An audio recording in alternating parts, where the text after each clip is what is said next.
GCS పోలీసులు అదుపులోకి తీసుకున్నారు. గతంలో ఈ ముగ్గురు సిరియా వెళ్లేందుకు ప్రయత్నించారు. ఆ సమయంలో పోలీసులు అరెస్ట్ చేసి కౌన్సిలింగ్ ఇచ్చారు. అయితే మరోసారి వీరు సిరియా వెళ్లేందుకు ప్రయత్నిస్తున్నారన్న సమాచారంతో ముగ్గురిని అదుపులోకి తీసుకున్నారు పోలీసులు. ప్రస్తుతం హిమాయత్ నగర్ లోని సిట్ కార్యాలయంలో వీరిని విచారిస్తున్నారు. వీరు ఆన్లైన్ చాటింగ్, ఈమెయిల్స్ ను పరిశీలిస్తున్నారు ఖాకీలు. అనుమానితులు అబ్దుల్ బాసిద్, సల్మాన్ మొయినుద్దీన్, ఖురేషిల్ ను తెలిపారు పోలీసులు. పూర్తి విచారణ అనంతరం వీరిని అరెస్ట్ చేసే అవకాశం ఉంది.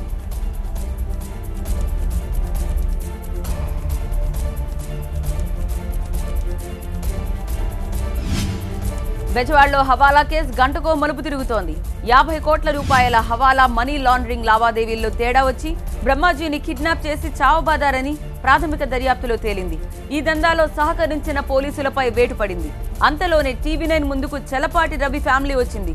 రంగురాళ్ల వ్యాపారి బ్రహ్మాజీనే ద్రోహం చేశాడని వారు ఆరోపిస్తున్నారు. మరోవైపు డాక్టర్లని కేసు నుంచి బయటపడేసేందుకు ఓ మంత్రి రంగంలోకి దిగారన్న ప్రచారం జరుగుతోంది. ప్రస్తుతం ఆసుపత్రిలో చికిత్స పొందుతున్న బ్రహ్మాజీ మాత్రం తనకి సింగపూర్ హవాలాకి సంబంధం లేదంటున్నాడు. దీంతో పరారీలో ఉన్న ముగ్గురు డాక్టర్లు దొరికితేనే కీలక విషయాలు బయటకొస్తాయంటున్నారు పోలీసులు. ఎక్కగా నా చేతిలో ఉన్న సెల్ ఫోన్ లాగేసుకున్నారు బలవంతంగా. ఎవరండి మీరు సెల్ ఫోన్ లాక్కుంటున్నారు ఏంటని అడిగితే మేము పోలీస్ డిపార్ట్మెంట్ వాళ్ళం, మీకు ఫోన్ చేసిన అతను మా దగ్గరే ఉన్నాడు, అతను ఏదో విషయంగా మీకు చెబుదామని అన్నాడు, తీసుకురమ్మన్నాడు, తీసుకెళ్తాం. వాళ్ళు ఆ హోటల్ హోటల్ దాటిపోయి ఎక్కడికో నూనె దాటిపోయి పోలవరం కాలువ దాటి ఒక డాక్టర్ గారి పొలం అంట, ఆ పొలంలో మామిడి తోటలో తీసుకెళ్ళి ఇచ్చేశారు. దిగ్గానే ఓడ రామకృష్ణ దగ్గర ఒంటి మీద ఉన్నాయన్నీ తీసుకున్నాను, చేతుకున్న ఉంగరాలు అన్నీ తీసుకున్నారు. అన్నీ తీసుకుంటే ఎందుకు తీసుకున్నాను, అసలు నేను నోరి పిజ్జాలు కొడుతున్నారు కర్రలు పెట్టి. ఏపీలో ప్రతి ఊరికి విలేజ్ వాటర్ బడ్జెట్ సిద్ధం చేయాలని మంత్రి నారా లోకేష్ కలెక్టర్లను ఆదేశించారు.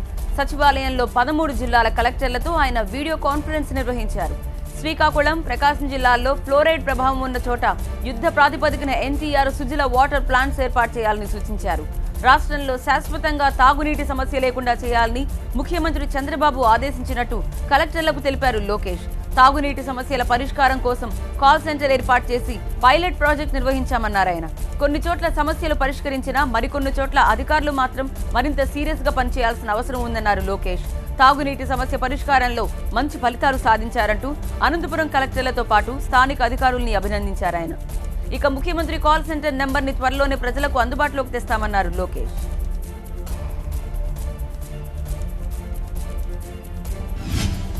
వరుస శిబిరాలతో జనసేన దూసుకెళ్తోంది. ఈ నెల 20, 21 తేదీల్లో విజయనగరంలో జనసేన గుర్తింపు శిబిరం నిర్వహిస్తున్నట్టు ఆ పార్టీ ప్రకటించింది. ఇప్పటికే స్పీకర్స్, అనలిస్ట్, కంటెంట్ రైటర్స్ గా సేవలు అందించేందుకు విజయనగరం జిల్లా నుంచి 2000కు పైగా దరఖాస్తులు ఆన్లైన్లో జనసేన కార్యాలయానికి అందాయి. వీరందరికీ మిగిలిన వివరాలని ఈమెయిల్ ద్వారా అందిస్తామన్నారు జనసేన ప్రతినిధులు. ఈ నెల 20, 21 తేదీల్లో జరిగే శిబిరం విజయనగరంలోని కలెక్టర్ ఆఫీస్ దగ్గరున్న యూత్ హాస్టల్లో నిర్వహించనున్నట్టు తెలిపారు. ఉత్తరాంధ్రలో ఇప్పటికే శ్రీకాకుళంలో జనసేన శిబిరం ముగిసింది. అటు అనంతపురంలోనూ అభ్యర్థుల ఎంపిక కార్యక్రమం ముగిసింది.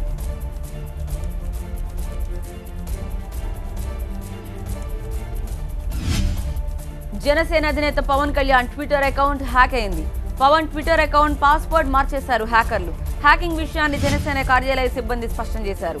అయితే ఎవరు హ్యాకింగ్ కి పాల్పడ్డారన్న దానిపై స్పష్టత రాలేదు. 3 రోజుల కిందటే పవన్ ట్విట్టర్ అకౌంట్ హ్యాకింగ్ కు గురైనట్లు చెప్తున్నారు జనసేన కార్యాలయ సిబ్బంది. దీంతో 3 రోజులుగా ట్విట్టర్ అకౌంట్ కు అంతరాయం ఏర్పడిందన్నారు. మొదట సాంకేతిక లోపంతో ఇలా జరిగిందని భావించినా అకౌంట్ పూర్తిగా స్తంభించడంతో హ్యాకింగ్ కు గురైనట్టు గుర్తించారు. అయితే హ్యాక్ చేసింది ఎవరన్న దానిపై ఇంకా వివరాలు తెలియాల్సింది. ట్విట్టర్ అకౌంట్ హ్యాకింగ్ కు గురవడంతో ఈ అకౌంట్ నుంచి ఎలాంటి ట్వీట్లు వచ్చినా నమ్మొద్దంటున్నారు జనసేన ప్రతినిధులు. అలాంటి ట్వీట్ల పట్ల అప్రమత్తంగా ఉండాలంటున్నారు.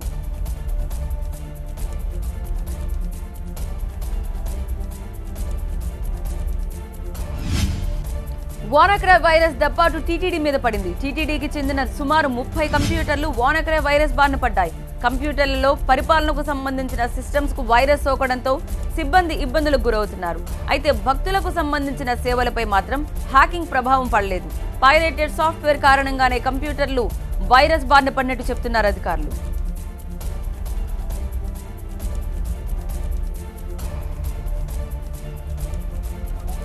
సంబంధించినటువంటి ఒక 2-3 గంటలు 30 సిస్టమ్స్ కొంత ఇంపాక్ట్ అయినాయి. అవంతా రెక్టిఫై చేసుకోవడం జరిగింది. ఉన్నటువంటి డేటా అంతా సెక్యూర్ ఉంది. భక్తులు ఎవరైతే అడ్వాన్స్ బుకింగ్ చేసుకున్నారో ఆ డేటా ఆ అడ్వాన్స్ బుకింగ్లో ఎటువంటి ఇబ్బందులు కలగలేదు. అదేవిధంగా ఆన్లైన్ బుకింగ్ కూడా యాజ్ ఇట్ ఈస్గా కొనసాగుతూ ఉంది. ఆ 2-3 గంటల సేపు కొంత ఇబ్బంది అయినా అంతా రెక్టిఫై చేసి సిచ్యువేషన్ ప్రస్తుతానికి బాగా కంట్రోల్ ఉంది. స్మూత్గా వెబ్సైట్స్ అన్ని పనిచేస్తాం. అధికారులందరినీ పిలిచి, టీసీ వారిని పిలిచి, ఈడీ వాళ్ళని పిలిచి సమీక్ష చేయబోతున్నాం. నాకు తెలిసిన వరకు అయితే ప్రస్తుతానికి అడ్మినిస్ట్రేషన్ పరంగా కానీ భక్తులు ఎవరికి కానీ ఎటువంటి ఇబ్బంది లేదు. ఏపీ, తెలంగాణ రాష్ట్రాల్లోని ఉపాధ్యాయుల ఏకీకృత సర్వీసులకు త్వరలో కేంద్రం ఆమోదం లభించబోతోంది. 2 రాష్ట్రాల మంత్రులు కడియం శ్రీహరి, గంటా శ్రీనివాసరావు కేంద్ర మంత్రి వెంకయ్య నాయుడిని ఢిల్లీలో కలిసి సమస్య వివరించారు. వెంటనే హోంశాఖ అధికారులను తన కార్యాలయానికి పిలిపించిన వెంకయ్య స్కూల్స్ తెరిచే జూన్ 12లోగా ఆర్డర్స్ వచ్చేలా చూడాలని వారికి సూచించారు. ఇదే విషయాన్ని హోంమంత్రి రాజ్నాథ్ సింగ్ తోనూ, మానవ వనరుల మంత్రి ప్రకాష్ జవదేకర్ తో కూడా వెంకయ్య ఫోన్లో చర్చించారు. ఏకీకృత సర్వీస్ నిబంధనలు లేకపోవడం వల్ల ఎదురవుతున్న ఇబ్బందుల్ని వారికి వివరించారు.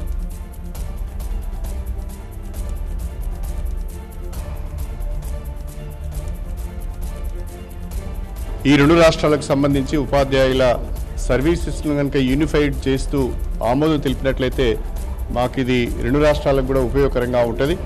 అనేక మంది ఉపాధ్యాయులకు పదోన్నతులు లభించడమే కాకుండా విద్యా విధానాన్ని కూడా చక్కబెట్టడానికి, స్టాండర్డ్స్ను కూడా పెంచుకోవడానికి వీలవుతుందని చెప్పి గౌరవ మంత్రివర్యుల దృష్టి తీసుకొచ్చినప్పుడు వారు వెంటనే సంబంధిత హోంశాఖకు సంబంధించిన జాయింట్ సెక్రటరీ దిలీప్ కుమార్ గారిని పిలిపించి వారితో విషయాన్ని చర్చించి జూన్ 12, 2017 రీఓపెనింగ్ లోపల ఈ ఆర్డర్స్ వెలువడేటట్టుగా చూడండి అని చెప్పడమే కాకుండా అటు హోమ్ సెక్రటరీ గారితో, హోమ్ మినిస్టర్ గారితో కూడా వారు మా ముందనే టెలిఫోన్లో మాట్లాడుకోవడం జరిగింది.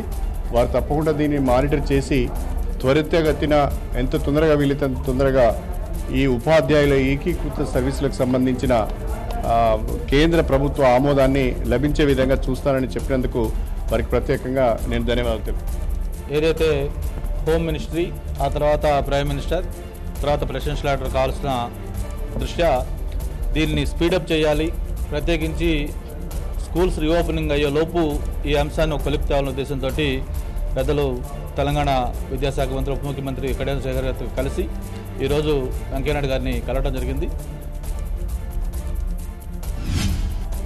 తెలంగాణలో అదనంగా 110 కస్తూర్బా గాంధీ బాలికా విద్యాలయాలు కావాలని కేంద్రాన్ని కోరామన్నారు డిప్యూటీ సీఎం కడియం శ్రీహరి. ఈ ఏడాది ఇప్పటికే 84 కొత్త కేజీబీ స్కూల్స్ ని కేంద్రం మంజూరు చేసిందన్నారు ఆయన. ఈ పాఠశాలల్లో 12వ తరగతి వరకు కేంద్రం సాయం కొనసాగించాలని కోరినట్టు తెలిపారు. ప్రస్తుతం కేజీబీ స్కూల్స్ లో 8వ తరగతి వరకు కేంద్రం భరిస్తుండగా 9, 10 తరగతుల్ని రాష్ట్ర ప్రభుత్వమే భరిస్తోంది. ప్రస్తుతం 10వ తరగతి వరకు కేంద్ర సాయం పొడిగించాలన్న ఆలోచన ఉందని జవదేకర్ తెలిపారు. అటు జిల్లాకి 1 చొప్పున 29 రెసిడెన్షియల్ స్కూల్స్ కావాలని కేంద్రాన్ని కోరామన్నారు కడియం. హైదరాబాద్, రంగారెడ్డి జిల్లాల్లో ఉపాధ్యాయ శిక్షణ కోసం 2 డైట్ కాలేజీలను కేంద్రం మంజూరు చేసినట్టు తెలిపారు డిప్యూటీ సీఎం.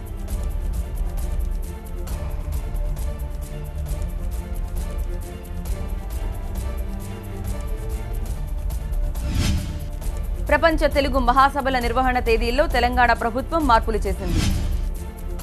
సెప్టెంబర్ 30న తెలుగు మహాసభలకు అంకురార్పణ చేయాలని నిర్ణయించింది. అక్టోబర్ 22 నుంచి 28 వరకు మహాసభలు నిర్వహిస్తారు. తెలుగు మహాసభలకు సంబంధించి ఎజెండా రూపొందించాలని అధికారుల్ని ఆదేశించారు సీఎం కేసీఆర్. అంతకుముందు రాష్ట్ర ఆవిర్భావ దినమైన జూన్ 2న తెలుగు మహాసభలకు అంకురార్పణ జరపాలని నిర్ణయించారు. అయితే ఆ రోజు అష్టమి ఉండడంతో పాటు తేదీ మార్చాలని ప్రభుత్వ సలహాదారు కేవీ రమణాచారి, ఇతర సాహితీవేత్తలు ముఖ్యమంత్రికి వివరించారు. ప్రగతి భవన్లో కేసీఆర్ని కలిసి మహాసభల నిర్వహణపై చర్చించారు. మొదట అనుకున్నట్టు జూన్లో కాకుండా అక్టోబర్లో సభలు నిర్వహిస్తే బాగుంటుందని చెప్పారు. దీంతో తెలుగు మహాసభల నిర్వహణ తేదీల్లో మార్పులు చేశారు సీఎం కేసీఆర్. ఇప్పటికే తెలంగాణ రాష్ట్ర సాహిత్య అకాడమీని ఏర్పాటు చేసింది ప్రభుత్వం. తెలుగు సాహిత్యంలో డాక్టరేట్ పొందిన ప్రముఖ కవి నందిని సిద్ధారెడ్డిని చైర్మన్ గా నియమించారు సీఎం కేసీఆర్. ఈ అకాడమీ ఆధ్వర్యంలోనే ప్రపంచ తెలుగు మహాసభలు అట్టహాసంగా జరుగుతాయి.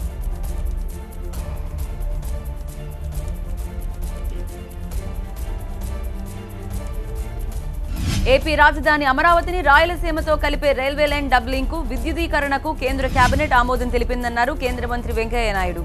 గుంటూరు నుంచి గుంతకల్ వరకు 400 కిలోమీటర్ల పొడవున ఉన్న ఈ లైన్ పనులకు 3,631 కోట్ల రూపాయలు ఖర్చవుతాయన్నారు వెంకయ్య నాయుడు. గుంటూరు గుంతకల్ రైల్వే లైను 3,631 కోట్లతో 401.47 కిలోమీటర్లు. దీన్ని డబులింగు మరియు ఎలక్ట్రిఫికేషను దాన్ని ఇవాళ కేంద్ర కేబినెట్ ఆమోదించింది. చాలా సంతోషం. ఇది కొత్త రాజధానిని రాయలసీమతో అనుసంధానం చేస్తూ అటు బెంగళూరు తీసుకెళ్లేందుకు అవకాశం కూడా ఉంటుంది. కాబట్టి ఇది ఆ ప్రాంత ప్రజలకు చాలా మేలు కలుగుతుందని చెప్పని నేను భావిస్తూ ఉన్నా. ఈ గుంటూరు, ప్రకాశం, కర్నూలు, అనంతపురం జిల్లాలకి ఇది ప్రయోజనం కలిగిస్తుంది. చాలా పెద్ద భారీ ప్రాజెక్టు. దాన్ని ఇవాళ కేబినెట్ ఆమోదించడం చాలా సంతోషం. మిర్చి రైతుల విషయంలో ప్రభుత్వం ఏమీ చేయలేదంటూ వైసీపీ చేస్తున్న ఆరోపణల్ని ఏపీ వ్యవసాయ శాఖ మంత్రి సోమిరెడ్డి చంద్రమోహన్ రెడ్డి ఖండించారు. ఢిల్లీలో కేంద్ర వ్యవసాయ శాఖ మంత్రి రాధామోహన్ సింగ్ తో ఏపీ మంత్రి చర్చలు జరిపారు. మార్కెట్ ఇంటర్వెన్షన్ స్కీమ్ ఏపీకి అనుగుణంగా మార్చడానికి 3 నెలలు పడుతుందని చెప్పినట్లు సోమిరెడ్డి తెలిపారు. అందుకే రాష్ట్ర ప్రభుత్వమే 8,000 రూపాయల లోపు కొంటున్న ప్రతి క్వింటాల్కు 1,500 రూపాయలు చెల్లిస్తోందని వివరించారు సోమిరెడ్డి.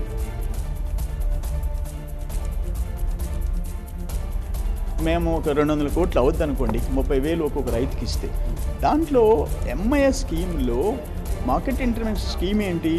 ఆ రాష్ట్రంలో రైతులది దాన్ని పండించిన ధాన్యం మార్కెట్ అండ్ కేంద్ర ప్రభుత్వం నాఫెడ్ కలిసి ప్రొక్యూర్ చేసి అమ్మితే బజార్లో బయట వచ్చే నష్టంలో 50-50. ఇప్పుడు మేమేమంటాము, రైతులు ఆల్రెడీ తీవ్రంగా నష్టపడుతున్నారు, ప్రొక్యూర్ చేయలేకపోతున్నాం కాబట్టి వాళ్ళకి మేము ఇచ్చే మనీ ఎంతైతే సపోర్టింగ్ ప్రైస్ ఇస్తున్నామో దాంట్లో 50-50 షేర్ చేసుకుంటామని అడుగుతున్నాం. కేంద్రాన్ని 50% ఇవ్వమంటున్నాం. 30,000 ఒక రైతుకి 30,000లో 50-50 ఇవ్వమంటాం. ఎంతైతే మేము ఎంత రైతులకి ఇస్తే దాంట్లో అది కూడా రైతులకి ఆన్లైన్లో పంపిస్తున్నాం. మేమేమి క్యాష్ ఇవ్వటం లేదు, దళారుల చేతికి ఇవ్వటం. చదువుకున్న నిరుద్యోగులకు భృతి ఇచ్చే దిశగా ఏపీ ప్రభుత్వం అడుగులేస్తోంది. దీనికోసం ఆర్థిక మంత్రి యనమల రామకృష్ణుడు ఆధ్వర్యంలో మంత్రివర్గ ఉపసంఘం భేటీ అయింది. నిరుద్యోగుల వయో పరిమితి, అర్హతలు నిర్ధారించి భృతి ఇవ్వాలని భావిస్తున్నట్లు యువజన సర్వీసుల మంత్రి కొల్లు రవీంద్రబాబు చెప్పారు. ఇతర రాష్ట్రాల్లో నిరుద్యోగ భృతి కల్పిస్తున్న విధానాన్ని కూడా అధ్యయనం చేస్తామన్నారు ఏపీ మంత్రి రవీంద్ర. ఆంధ్రప్రదేశ్ రాష్ట్రంలో ముఖ్యంగా యువతకి ఎవరైతే నిరుద్యోగులుగా ఉన్నారో వాళ్ళకి నిరుద్యోగ భృతి కల్పించాలనేది ముఖ్యమంత్రి గారి యొక్క ఆలోచన. దానికి ఈ రోజున బడ్జెట్లో కూడా దాదాపు 500 కోట్ల రూపాయలు బడ్జెట్లో కూడా నిధులు కేటాయింపు చేయడం జరుగుతుంది. ఇదే కాకుండా ఇతర డిపార్ట్మెంట్స్ నుంచి కూడా కొంత పూలప్ చేసుకుని ఎంత అవసరమైతే అంత అటు బీసీ వెల్ఫేర్ నుంచి కానీ, బీసీ సప్లై నుంచి కానీ, ఎస్సీ సప్లై నుంచి కానీ, ఎస్టీ సప్లై నుంచి కానీ, అలాగే యువజన సర్వీసెస్ నుంచి కానీ, ఇతర డిపార్ట్మెంట్స్ నుంచి కూడా, ఎడ్యుకేషన్ డిపార్ట్మెంట్స్ నుంచి కూడా కొంత తీసుకుని పులప్ చేసి దీన్ని ముందుకు తీసుకెళ్లాలని చెప్పి ఈరోజు నిర్ణయించుకోవడం జరిగింది. ప్రధాని మోదీ దగ్గర మార్కులు కొట్టేయడానికి ముఖ్యమంత్రి చంద్రబాబు, ప్రతిపక్ష నేత జగన్ ప్రయత్నిస్తున్నారని విమర్శించారు ఏపీసీసీ చీఫ్ రఘువీర. రైతుల సమస్యలు పట్టించుకొని ఈ నాయకులు జీఎస్టీ బిల్లును ఆమోదించి మోదీకి కానుగ్గా పంపించారన్నారు. గతంలో యూపీఏ ప్రభుత్వం జీఎస్టీ బిల్లును తెస్తే బీజేపీ తీవ్రంగా వ్యతిరేకించిందని చెప్పారు రఘువీర.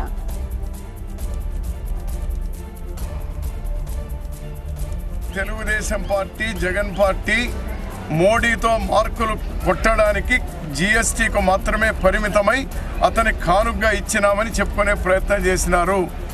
రాష్ట్ర ప్రయోజనం గాలికి వదిలేసినారు. ప్రత్యేక హోదా గురించి కానీ, రాష్ట్రంలో కరువు గురించి కానీ, నిరుద్యోగ సమస్యల గురించి కానీ, రైతాంగ సమస్య గురించి కానీ పూర్తిగా గాలికి వదిలేసినారు. జీఎస్టీ కాంగ్రెస్ హయాంలోనే మన్మోహన్ సింగ్ గారు ప్రధానిగా ఉన్నప్పుడు పార్లమెంటు ముందుకు తీసుకొస్తే తిరస్కరించినటువంటి వాళ్ళు భారతీయ జనతా పార్టీ, తెలుగుదేశం పార్టీ వాళ్ళు. జీఎస్టీ ఈ దేశంలో వచ్చిందంటే దానికి కాంగ్రెస్ పార్టీనే కారణం. సోషల్ మీడియాలో పొలిటికల్ లీడర్లపై అభ్యంతరకర పోస్టులను ఏపీ పోలీసులు సీరియస్ గా తీసుకుంటున్నారు. తాజాగా ఎమ్మెల్యే అనిత ఫిర్యాదుతో ఇప్పల రవీంద్ర అనే వ్యక్తిని అరెస్ట్ చేశారు. బెంగళూరులో అతన్ని పట్టుకున్న పోలీసులు విచారణ కోసం విశాఖ తీసుకొచ్చారు. తనపై సోషల్ మీడియాలో అభ్యంతరకర పోస్టులు పెట్టినట్టు ఎమ్మెల్యే అనిత విశాఖ 3 టౌన్ పోలీసులకు ఫిర్యాదు చేశారు. దీంతో అభ్యంతరకర పోస్టులు చేసిన ఇప్పల రవీంద్రను బెంగళూరులో అదుపులోకి తీసుకున్నారు.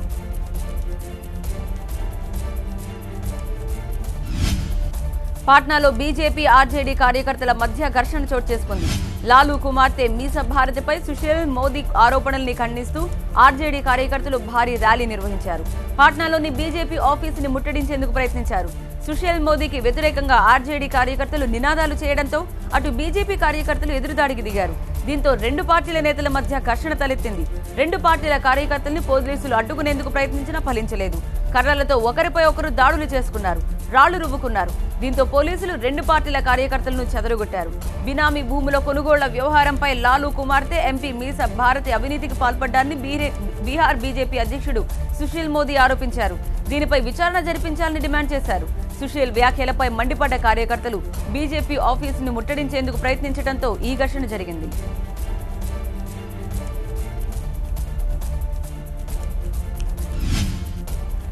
ఉత్తరప్రదేశ్ మాజీ ముఖ్యమంత్రి ములాయం సింగ్ యాదవ్ మళ్లీ వార్తల్లోకి వచ్చారు.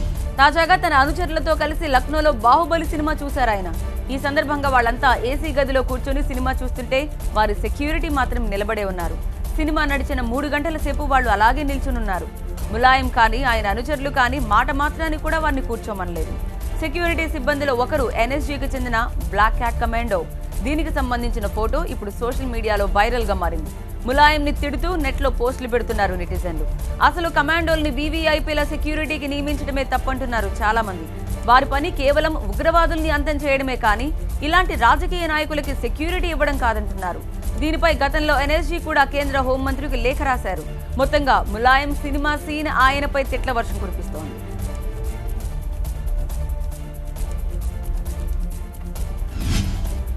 దేశంలోని రైల్వే స్టేషన్లలో స్వచ్ఛతా ప్రమాణాలు పాటిస్తున్న వాటి ర్యాంకుల జాబితాని కేంద్ర మంత్రి సురేష్ ప్రభు ప్రకటించారు. స్వచ్ఛ రైల్వే స్టేషన్ల జాబితాలో A1 ర్యాంక్లో సికింద్రాబాద్, విశాఖపట్నం, జమ్మూ తావి రైల్వే స్టేషన్లు చోటు సంపాదించుకున్నాయి. ఏ కేటగిరీలో బియాస్, ఖమ్మం, అహ్మదాబాద్ స్టేషన్లు నిలిచాయి. జోనల్ రైల్వేలో ఆగ్నేయ రైల్వేకి తొలి స్థానం దక్కింది. రెండో స్థానంలో ఈస్ట్ కోస్ట్ రైల్వే, మూడో స్థానంలో మధ్య రైల్వే నిలిచాయి. దేశవ్యాప్తంగా 407 రైల్వే స్టేషన్లలో IRCTC, quality council of India సంయుక్తంగా ఈ సర్వే నిర్వహించాయి. ర్యాంకుల ప్రకటన కార్యక్రమంలో స్వచ్ఛ పోర్టల్ ని కూడా ప్రారంభించారు రైల్వే మంత్రి సురేష్ ప్రభు. రైల్వే స్టేషన్లు, ప్లాట్ఫామ్లకే కాకుండా ఇకపై రైళ్లకు కూడా ర్యాంకులు ఇస్తామన్నారు ఆయన.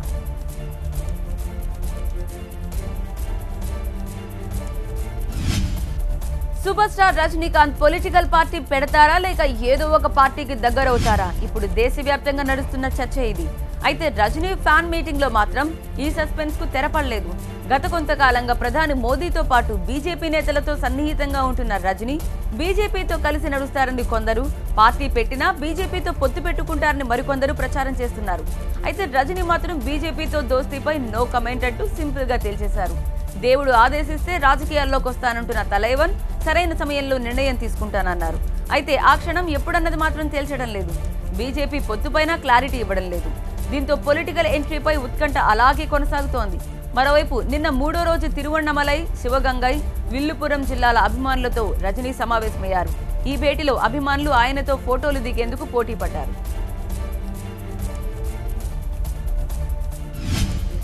ఛత్తీస్గఢ్లోని సుక్మా జిల్లాలో 15 మంది మావోయిస్టులను కాల్చి చంపినట్టు వచ్చిన వార్తల్లో నిజం లేదని మావోయిస్ట్ దండకారణ్య కమిటీ ప్రకటించింది. పోలీసులు అవాస్తవాల్ని ప్రచారం చేస్తున్నారని మండిపడింది. చినగోట్కూల్, పెదగోట్కూల్ గ్రామాల్లో పోలీసులు నానా బీభత్సం సృష్టించారంటోంది మావోయిస్ట్ దండకారణ్య కమిటీ. పోలీసుల రాకతో అటవీ ప్రాంతంలో గిరిజనులు భయంతో పారిపోయారని ఆరోపించారు కమిటీ సభ్యులు. అలా పారిపోతున్న వారిలో ఒకరిని కాల్చి చంపి అతనికి కోబ్రా డ్రెస్ వేసి మావోయిస్టుగా ప్రచారం చేస్తున్నారని దండకారణ్య కమిటీ అంటోంది. అంతేకాదు 16 ఇళ్లను పోలీసులు తగలబెట్టారని ఆరోపిస్తున్నారు కమిటీ సభ్యులు. పోలీసులకు చిత్తశుద్ధి ఉంటే మీడియా, పౌర హక్కుల సంఘం నేతల్ని నిజ నిర్ధారణకు అనుమతించాలని మావోయిస్టు దండకారణ్య కమిటీ డిమాండ్ చేస్తోంది. భారత మాజీ నేవీ అధికారి కుల్భూషణ్ జాదవ్ కేసులో అంతర్జాతీయ న్యాయస్థానం నేడు తీర్పు చెప్పబోతోంది.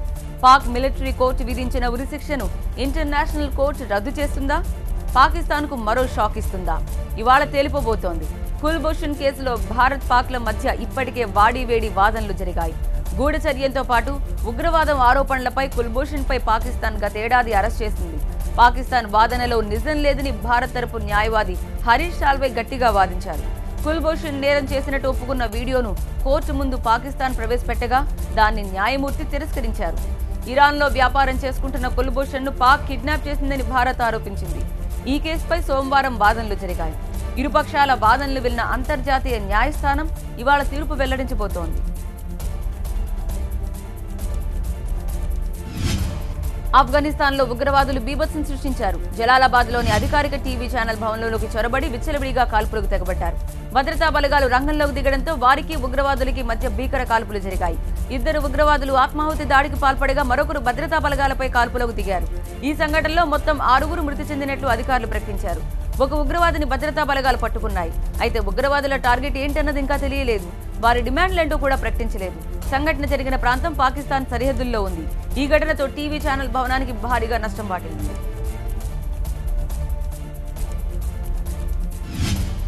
కోడిపందాలు కోనసీమలోనే కాదు అమెరికాలోనూ భారీ ఎత్తున జరుగుతున్నాయి. అగ్రరాజ్యంలోనూ పందెం రాయళ్లు కత్తులు కట్టి మరీ పందానికి సై అంటున్నారు. తాజాగా లాస్ ఏంజలీస్ లో పోలీసుల దాడిలో ఏకంగా 7,000 కోళ్లు స్వాధీనం చేసుకున్నారు.